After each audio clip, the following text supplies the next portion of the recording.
Бақыт шырғалаңы. Авторы Женскүл Тұрсынбаева. Болған оқиға: мен кедей отбасының ортаншы қызы едім. Отбасымның кедей болғаны әкемнің ащы суға құмарлығы еді. Әкем қолынан іс келетін шебер адам еді. Бірақ сол шаруасын тек араққа жасап сылқия тойып жүргені. Колхозда механик болып жұмыс жасады, шебердің шебері. Гаражда жұмысшылар арасында сыйлақ адам, досы да көп болды. Басқа жұрттар сияқты жұмысын аяқтап үйге ерте келген күні жоқ. Жұмыс соңында әйтеуір бір жерде арақ ішіп отырғаны. Шамасы келсе тәлтіректеп қараңғыда үйге жететін, шамасы келмесе бір жерде домалап жататын. Анам бейшара үлкен ағаларыма: әкелерің келмеді, қайда екен, тауып келсеңдерші деп жұмсап жіберетін. Ағаларым ренжісе де барып әкемді тауып әкелетін. Әкем көп ағайынды болды, бәрі ауылда қоян қолтық қатар тұратын. 4 бауыр, 2 апайы балалы шағалы болып кеткен. Біз тұрған үй қара шаңырақ деп аталатын. Әкемнің кіші 2 інісі, бір қарындасы бізбен тұрып, шеттерінен үй болып жатты. Алдымен үлкен інісі келіншек алды. Анам жаны қалмай жас келіннің алдында құрдай жорғалады. Жас келін ауылда көп тұрмай тез күйеуін ертіп кетіп қалды. Қара шаңырақ иесі әкем мен анам болған соң ол ағайымызға еншісін беріп бөліп жіберді. Араға жыл салмай әкемнің қарындасы қашып кетті. Анам өзіне келген кілем, шифонерін, бар жақсыны сол апайымызға беріп, қосымша бірнеше жаңа көрпе жасап, жасауын апарды. Мен мектепте оқушы едім, үйіміз аңырайып қалғандай болды. Киімдерімізді тақтайдан сөре жасап соған бүктеп қойып жүрдік. Енді түзеліп бері қарап келе жатыр едік, әскерден келген әкемнің кіші інісі келіншек алды. Той томалақ тағы тек менің ата-анама жүк болды.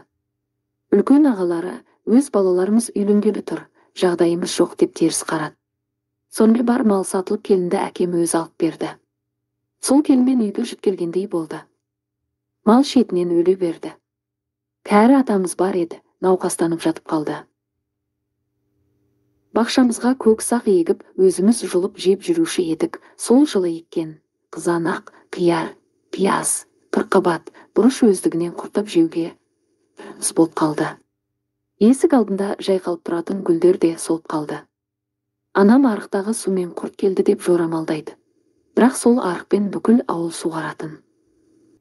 Жерге құрт түсті деп жерді 1 метрдей қазып алып, алысқа апарып тастап, басқа жерден арба топырақ әкеліп қайта септі. Келер жылы бақша ектік, бірақ түк шықпады. Күзде сепкен сабыздың өзі шықпай қойды. Анам жұмыс жасамаған адам, әкеме 17 жасында ерте тұрмысқа шығып, осы үйге отынымен кіріп, күлімен шығып, ата-енеге қараған жан. Әкем ашуланса алды артына қарамай сабапта тастайтын. Ондай жағдай анамды әкеме біреу жамандаған да болатын. Анамды жамандайтын абысын қайынапалар еді. Бірдеңе алуға келетін, сонда бейшара анам өзімізге керек екенін айтса бәлеге қалатын. Содан айқай-шу, ақыры бет-аузы көгерген, тісі босап қалған анам болатын. Сол балалық шақта айқай-шудан зәрем ұшып қорқақ болып өстім. Мен 8-ші сыныпқа келгенде анам ауыратынды шығарды. Әкем мас келе жатса, қол-аяғы дірілдеп өзін-өзі ұстай алмайтын халге жетті. Сол уақытта әкем тіптен арақтан бас алмайтын, сол арақтың кесірінен жұмысынан да айырылып, партиядан шығарылды. Маскүнем болғанның нағыз өзі болды. Ағаларым ер жетсе де үйлене алмай жүріп қалды. Бой жеткен 2 әпкемді алып қашып кетті. Алдымыздан бір өткені болмаса, құда жекжатты болып араласпады. Анам сирек болса да мені қыздарына жіберетін. Апайларым да бір кездегі анамның кейіпін киіп, отынмен кіріп, күлмен шығып жүргендерін көріп, ішім удай ашитын. Сұлу, ару апайларым халат киіп, орамал салып мал қорамен ошақтың басынан шықпайтын. Мен бой жетіп мектеп бітіріп, оқуға барам деп Алматыға жиналдым. Әкемнің үлкен жеңгесі Алматы жақтың қызы еді. Ол кезде ол кісі кемпір жасы 60-қа таяп қалған болатын. Мені Алматыға апарам, оқуға түсірім деп жолынып шықты. Анама ота жасалып ауруханадан шыққан кезі болатын. Менің оқимын дегеніме ол кісі қатты қуанды. Ең құрығанда сенің көзің асылшыншы, қызым, бара ғой деп ақбатасын беріп шығарып салды. Ал жолға арман қуып шықтық. Әжем, анамның абысының солай атайтынбыз, көңілді. Жол ақысын өзі төлеп, мені аялап ертіп келеді. Ауылдан ауданға келіп бір түнеп, сосын Алматыға жол тарттық. Саяхат автобекетіне түсіп, Талғар деген қалаға бардық. Әжей сол жердің тумасы екен. Бізді ерекше қуанышпен қарсы алды. Бай ауқатты отбасы екен, аулада кең дастархан жайылып, адам көп жүр. Бізді құшақтап сүйіп үйге кіргізді. Мен босағаны аттағаным сол еді, басыма орамал салынды. Улап шулаған жұрт, мен ештеңе түсіне алмай, әже бұл не? Әже деп жұлқынғаныма қарамай, топ әйел мәз болып бір бөлмеге әкеліп кіргізді. Бөлмеде кең иықты, қатыңқы қабақты мұртты ер адам отыр. Мен есікке ұмтылып жылап айқайладым. Ер адам кеудемнен қапсыра құшақтап төсекке көтеріп апарды. Ағатай, мені жіберіңізші, ағатай қоя беріңізші деп шырылдап жатырмын, итерем түк шамам жетпеді. Не болып жатыр, не істеп жатыр, түсініп болмай қорыққаннан талып кетіппін. Есімді жисам, әжем қасымда шашымнан сипап отыр. Бөлмеде ешкім жоқ. Біз келгенде кеш батқан сияқты еді. Қазір жап-жарық. Тез бойымды жинап, басымды көтеріп, әжемді жек көріп, кеудесінен итеріп жібердім. Жалаңаш екенмін. Көрпемен кеудемді басып солқылдап жыладым. Айналайын құндыз, бәрі жақсы болады. Сен дәулетті бай жерге келін болдың. Бағдат өте жақсы бала деп әжем шашымнан сипап маған бір киімдерді беріп, мұнаны ки, ой, болды, болар іс болды, бояуы сіңді. Әке шешеңе мен өзім бәрін айтамын деп бір түрлі мүләйімсіген дауыспен айтып сүмірейіп отыр. Не? Сен қақпас, мені қайда келіп кімдерге қор қылдың, өлтірем дедім де тырдай жалаңаш денеме қарамастан кемпірдің тамағына жабысып қылғындыра бастадым. Бар күшімді салып, тамағына жабысып, қулаты үстіне мініп алдым. Кемпір аяғымен жан-жақты тепкілеп бірталай затты қиратты. Енді демі бітіп өлуге шақ қылғанда топырлаған адамдар кіріп келіп, мені ажыратып алды. Мен шыңғырып бой бермей кемпірге ұмтыла берем. Үстімде түк жоқ екені ойыма кіріп шықпайды. Біреу аямай шапалақпен ұшырып жіберді. Екпінмен барып төсекке құладым. Бірнеше әйел жабылып киіндіріп жатыр. Кемпірді біреулері тұрғызып алып кетті. Мен киіндіріп жатқан әйелдерді шетінен жұлып, тырнап айқайлап жылаумен болдым. Топ әйел адам мені киіндіріп болды. Мен жолына айқайлай, шыңғыра шаршапта қалдым. Түнде менімен болған еркек басқаларына қатал дауыспен шығыңдар деді. Топ адам тез шығып кетті. Ол маған суық көзімен қарап, жетер, болды, сен мендік болдың деп жақындай бергенде, қолыма не ілінді соны оған қарай лақтыра бердім. Жолама, жолаушы болма деп тістенем. Ол мен лақтырған бұйымдарды шыбын құрлы көрмей, бас салып белімнен құшақтап алып, тамағынан иіскей төсекке құлатты да, сен енді менің қатыным болдың, ұқтың ба деді, ауыр денесімен кеудемнен басып. Мен басымды изедім, тек тиіспес екен деп жиырылып жатырмын. Ол орнынан тұрды да, мені қолымнан тартып отырғызды. Құндыз, мен сенің суретіңді көрген кезде ғашық болдым. Мен осы қызды аламын дедім. Апам хат жазып сені әкелетінін айтқанда төбем көкке жетті деп күліп бетіме қарады. Мен бетіне түкіріп жібердім де, мен сені иттің етінен ары жек көремін, мен сенен жиіркенем дедім басымды тік ұстап. Еркек үндемей отырып қалды. Мен төсектегі көрпені жұлып алдым да, сен хайуансың, сен малсың, сен адам қатарына жатпайсың. Мені иелендім болды, енді қатынымсың деп отырсың ба, мә деп қолымды шығардым. Ол сұрланып орнынан ұшып тұрды. Тағы ұрасың ба? Әлде тағы зорлайсың ба? Сен білесің бе, мен әлі 18-ге де толмадым, мен сені сотқа беремін. Мен бәріңді сотқа беремін. Дедім даусымды көтеріп, ол қолын жоғары көтерді. Ұр, көбірек соққының ізі қалсын деп бедірейіп тұрмын. Еркек қолын түсіріп отыра қалды. Мен бәріңнің көздеріне көк шыбын үймелетем, көрде тұр дедім де, жерде шашылып жатқан ортасынан екіге қақ айырылып жыртылған көйлегімді алдым. Міне, дәлел, міне, айғақ деп төсенішті де төсектен жұлып алдым. Бірақ өзім білмеймін, мына үйден қалай шығам, кімге арыз жазам. Қай жердемін, кім маған көмектеседі деген ойлар мазалап тұр. Еркек тізерлеп аяғыма жығыла сөйлеп кетті. Кешірші, жаным, кешірші, мен сені аялап өтем. Мен сені алақаныма салып өтем. Мен сені шын сүйем деп тізерлей маған жақындады. Енді қолымды тигізсем ит болайын. Енді бәрі тек сенің қалауыңмен болады деп аяғымнан құшақтап алды. Құндыз, бәрі сенікі, тек сенікі. Сен тек менікі болшы, менен жиіркенбеші. Ондай сөзді айтпашы. Мен кешемас едім, өзім білмедім неге солай жасағанымды деп жылап аяғымды жібермеді. Мен қақиып тұрған күйімде тұрмын. Жас болсам да мынандай аяусыз еркектен адам шықпайтынын іштей сезіп тұрмын. Жібер, тұрда, мені жібер. Мен кетем қалмаймын, қолымды тигізсең мен өзіме қол жұмсаймын дедім. Ол тез орнынан тұрды. Сотқа берем дедім, берем. Бар ана туыстарыңа айт дедім. Ол бозарып көздерін сығырайтып қарап тұрды да шығып кетті. Мен бойыма күш жинап, батылданып қалдым. Көйлегім мен іш киімдерімді жинап, төсенішпен бірге орап, бірдеңе тындыратындай болып, қолыма қысып ұстап тұрмын.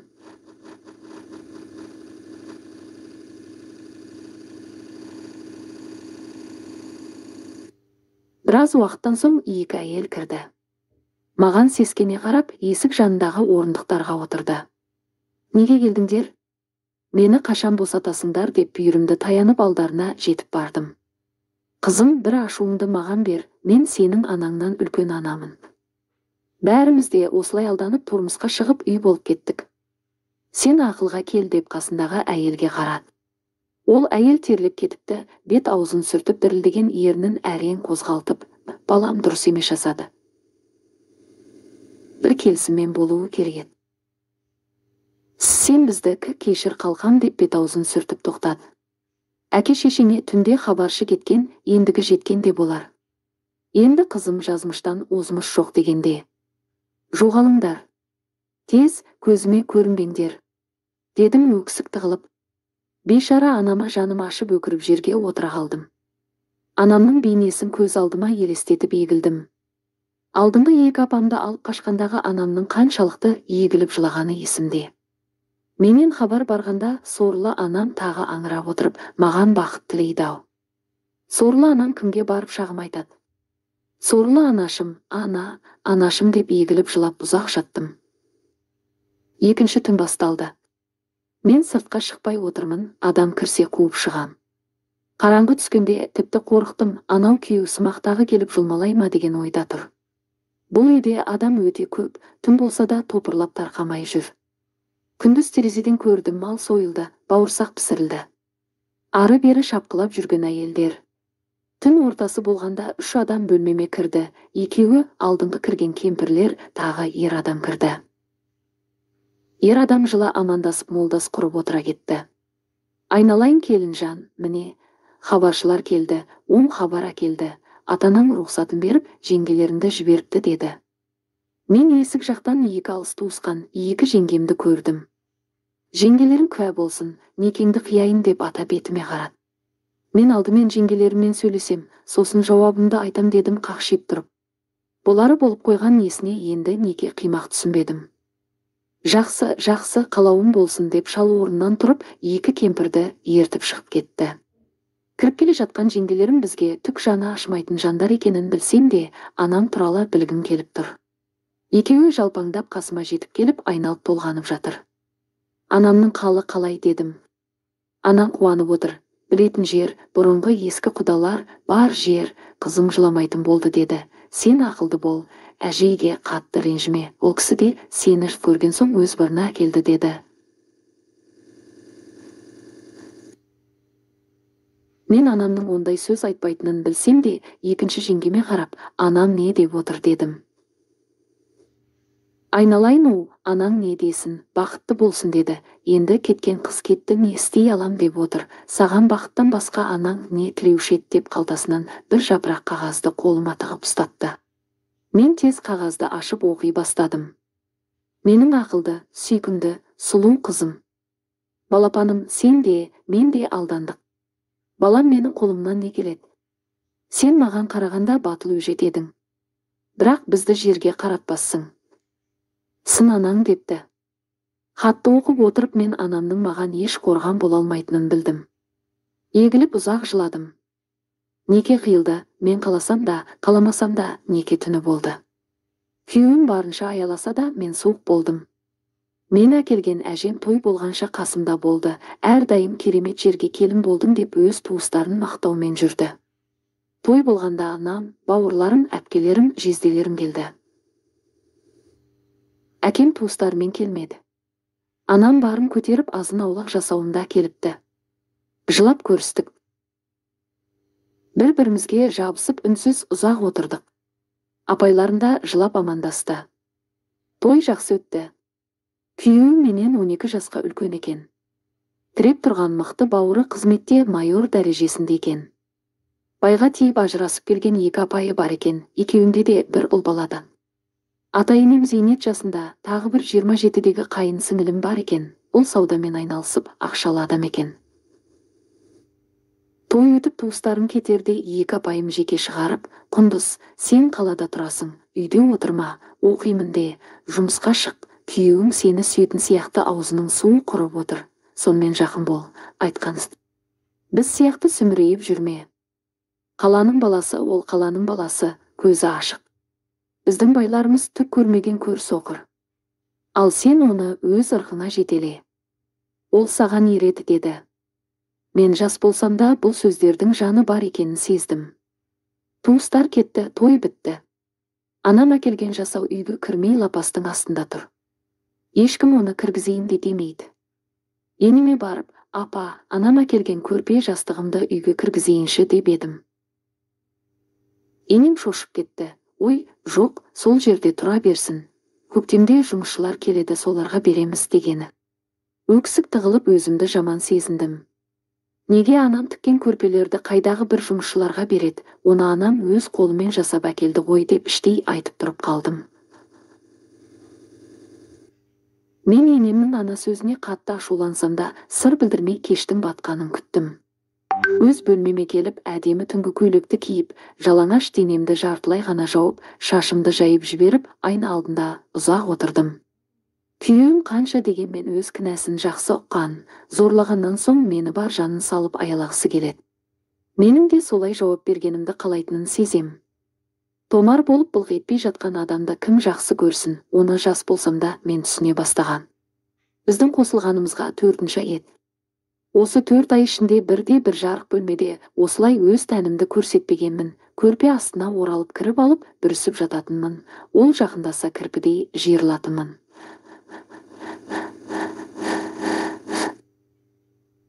Байқаймын күйеуім күйіп жанып не істерін білмей жаныма жақындады. Мен шашымды сілкіп жіберіп, арқама салып, көз қырымды оған салдым. Ол сүйсіне қарап жақындады. Мен қолынан ұстап едім, тіпті жайнап кетті. «Сен мені сүйім дедің бе?» «Жаным ол, сүйім, сүйім, тек сені сүйім» деді. Сәл даусы дірілдеп, белімнен құшақтап сүймек болды. «Жоқ, сен мені сүймейсің» дедім де қолын итеріп жібердім.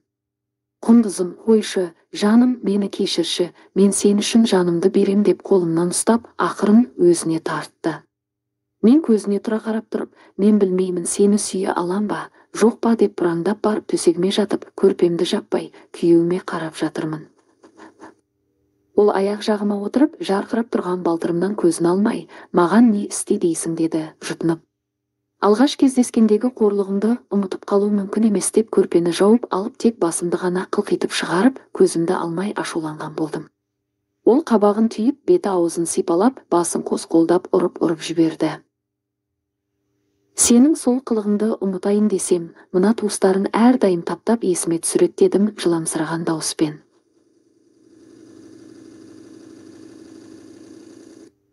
«Қалай, кім?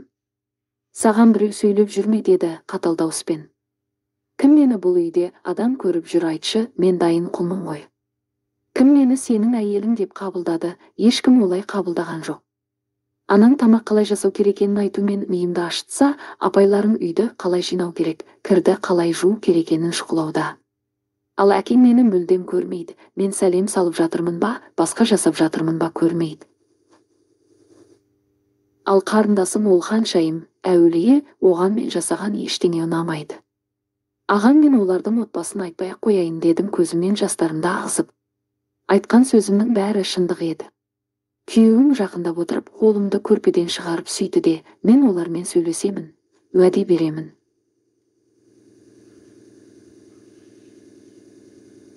Болды, жылашы деді. Мен кімге айтам?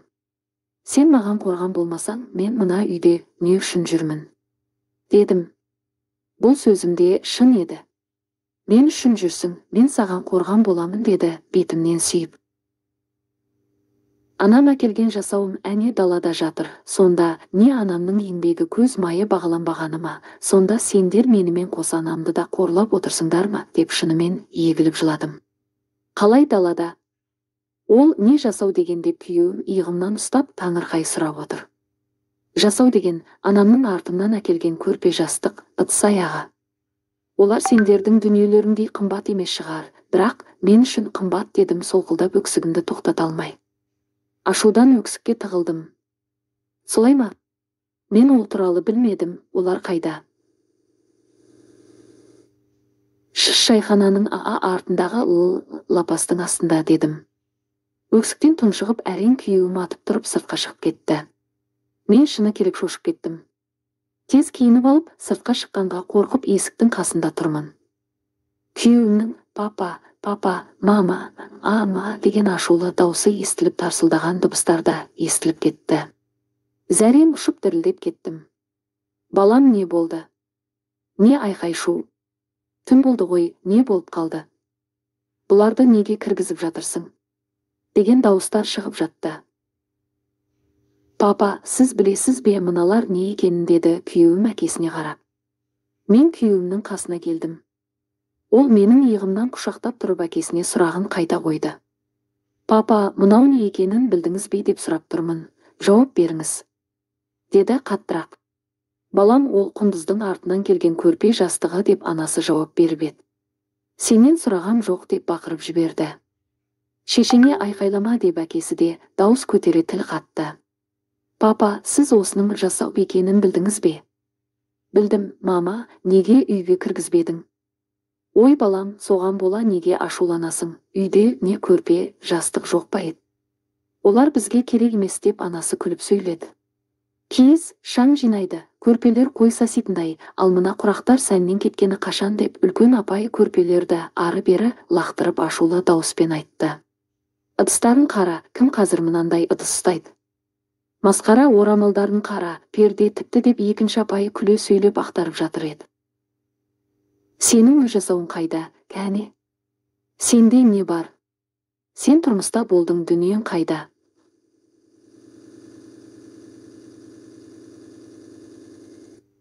Деп күйеуім ашулы дауыспен айтты. Апасы тесіліп қарап тұрды да жылап қалды. Үлкен апасына қарап, сенде не бар? Сен не жинап қойып едің? Қандай көрпе төсеніп, қандай ыдыспен ас жеп жүрсің, деді. Үлкен апайы қабағын түйіп тұрып қалды. Папа, мама, бұл жасау келінге келген дүние. Атанасы үй болсын, осы дүниені ұстасын, сол барған жеріне сіңіп кетсін, бізді ұмытпасын, көзіндей көрсін, деп әкелді. Иә, дүние тозады, ал адамға деген құрмет жылдан жылға арту керек. Сіздер екі қызды тұрмысқа беріп, ой, тұра ма, тұрмай ма?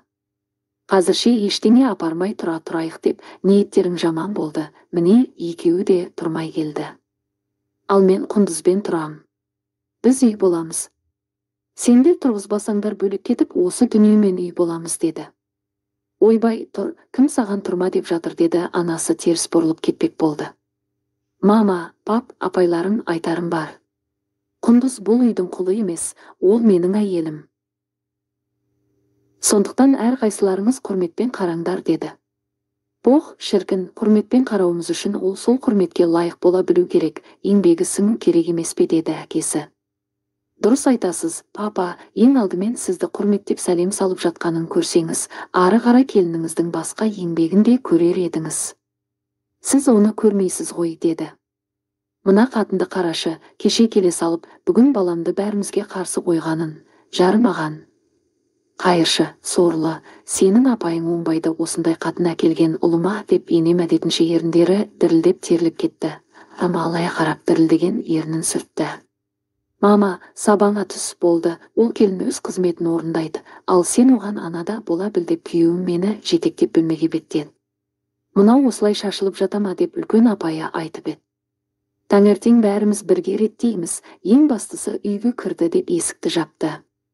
Осыны да дүние деп түннің жарымында берекемізді қашырған-ай мына қаншықтың деп енем дауыс көтеріп еді. Жетер, үніңді өшір, Бағдаттың айтқаны жөн деген атамның зыр кеткен даусы естілді.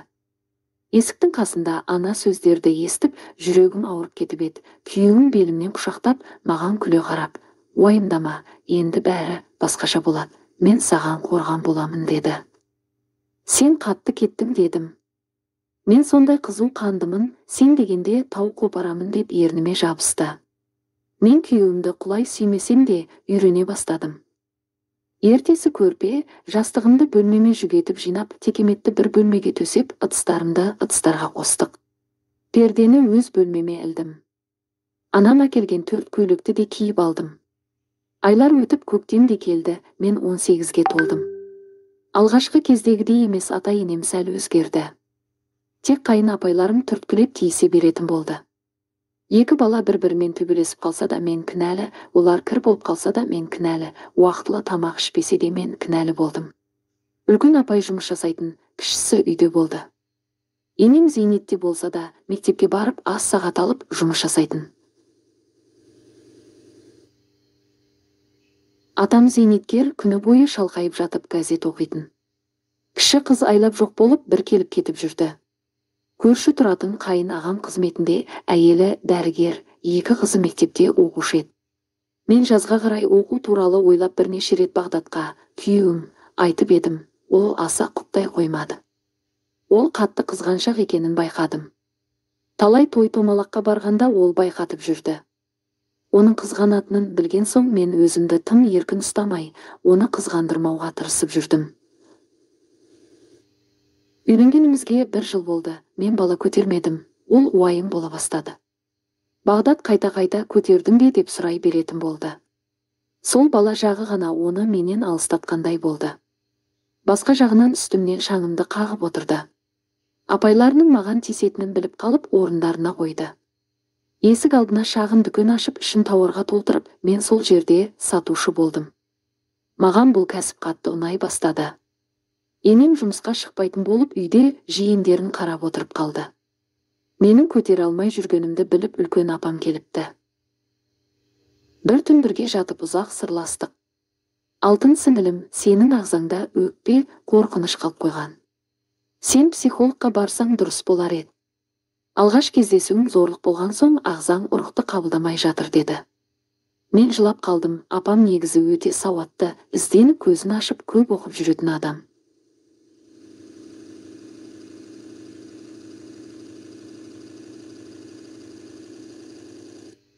Әттең оқығанда мықты маман болар еді. Сен Бағдатқа қорықпай айт осыны, ол апарсын. Оның кінәсі бұл деді. Апайым кеткен соң мен бәрін Бағдатқа айттым. Ол еш қарсылықсыз келісіп, Алматыдан мықты психолог тауып екеуміз бірге қаралдық. Мен қояншық көк бет келін едім, енді жынды ауру келін атандым, оған қоса бедеу деген қосылды. Жарты жыл өтті. Үйде түрлі сөздер шығып, араға Бағдаттың ағасы кірісті. Ол бәрін өз айтқанымен жасатам деп менімен ажырастырудың амалын іздеді. Неше рет Бағдатты әдейі әйелдермен бірге саунаға ертіп кетіп, жас қыздармен таныстырып, қосудың амалын жасады. Бәрін әйелі әдейі маған айтып отырды. Сол жылы ағасы қатты құтырып кетті. Талай жылатты. Бағдат басқаны орнына қойса да ағасына сөзін жүргізе алмады. Шені өсіп жоғары қызметте жүрген ағасы үйді де билікпен ұстайтын. Ол кісінің ақ дегені ақ, қара дегені қара еді. Ата-енем тіпті ауыздарын ашпайтын, соныкі дұрыс деп тұратын. Әйелі де өте тас жүрек, мейірімсіз, бар жердің қызы екен. Көкіректеніп аспанға қарап жүретін жан. Дәрігер болғандықтан тазалықты мықты ұстап отырмын деп тек мені жұмысқа салатын. Жуызбайтын жері жоқ, барлық жерді хлорлатып, тырналатып есімді шығаратын. Ағасының отауы бөлек болғанмен мені келін ретінде жұмсауға өздерін құқылы санады. Ол үйдің екі қызы да маған мойныма жүк болды. Киімдерін таза ұстау, сабақтарын оқыту, тамақтарын беру, ойнату, біздің үйдегі бұзық екі баламен төбелесіп қалмауын қадағалайтын болдым. Сонымен қатар абысының күйеуіне менен дені сау бала өмірге келмейді деп құлағына құйып қойған. Дәрігер әйелінің айтқаны шындық деп ұққан қайнаған Бағдаттың миын шоқи берді. Негізі мені алып келгенде қорықпа, бірден иелен. Сосын ол еш қайда кетпей қалады деп кеңес беріп, арақ ішкізген осы қайнағам екен. Өз інісінің мінезін жақсы білген соң қайрап салған. Сол қателік болғанын жақсы ұққан Бағдат қатты өкінетін, есіне алған сайын сол ісіне күйіп те кететін. Маған бірнеше рет айтып та берген. Мен Бағдаттың сол қателікті ағасының кесірінен жасағанын білген соң, әрдайым жаным, сен өте ақылды жансың, енді біреудің сөзіне бола шалыс басып, ойланбай әрекет жасамассың деп айтып отырдым. Менің осы сөзім Бағдатты ойландырды, ол ағасының сөзіне құлақ аспайтын болды. Бағдаттың тіл алмайтынын байқаған ағасы тіпті менің бетіме кет дегенді айтатын болды. Бақыт үшін күрес өте ауыр болса да, мен бәріне шыдап жүрдім. Біздің үйленгенімізге 3-ші жыл дегенде мен көтердім. Менің аяғым ауырлағанына күйеуімнен басқа ешкім қуана қоймады.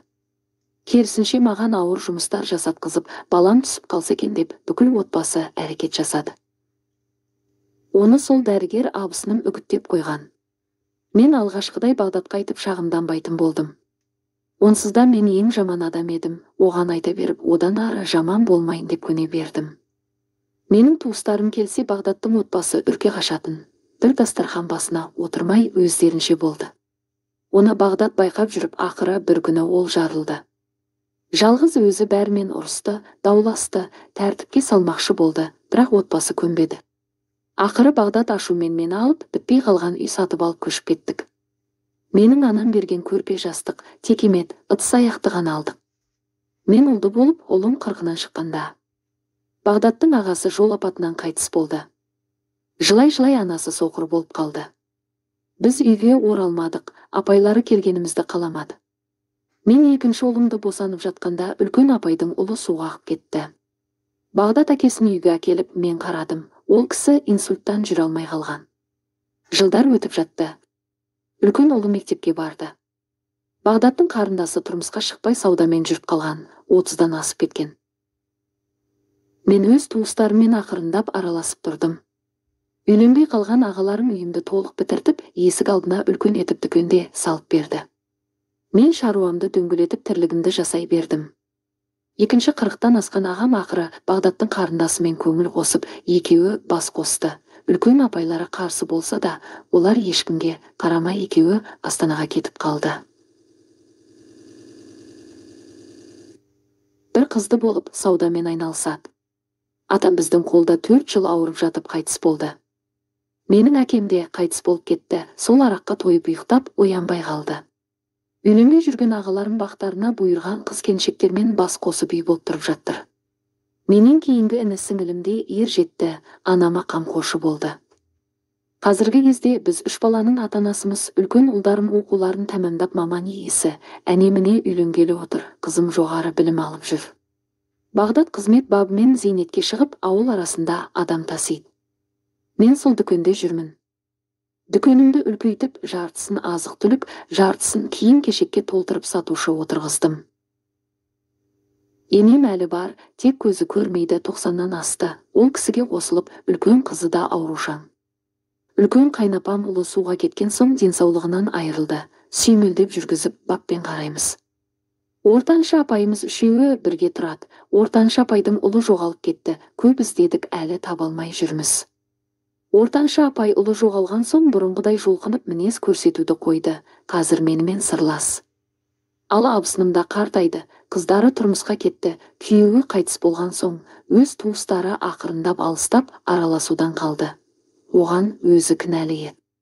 Абысынымның ойрандамаған отбасы жоқ. Ол кісі асып-тасып сөзі жүріп тұрғанда талай келін, қызды жылатып, жастардың ортасына от жағып ажыратқаны да бар еді.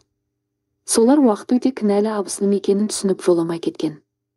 Енді 4 кемпір бір-біріне қарайлап өмір сүруде. Біз көмегімізді аямай барып тұрамыз. Сол баршылық, сол байлықтары жандарына жылу да бермей, барсаң жылап келіп бізбен тұрыңдар дейді. Біз қайта бармаймыз. Барғымыз келмейді. Біз қамқорлығымызды үзбейміз, олар біздің аналарымыз. Біз оларға ренжімейміз де. Осылай ауыр азабы, қуанышты сәттері, бақытты кездері де бар, отбасылық 30 жыл өте шықты. Бақыт шырғалаңы осы шығар. Қазақ әйелінің басындағы өмірі. Қандай жағдай болмасын, адам аз болса да өзін бағалай білу керек. Менің анам да 90-ға таяп қалды.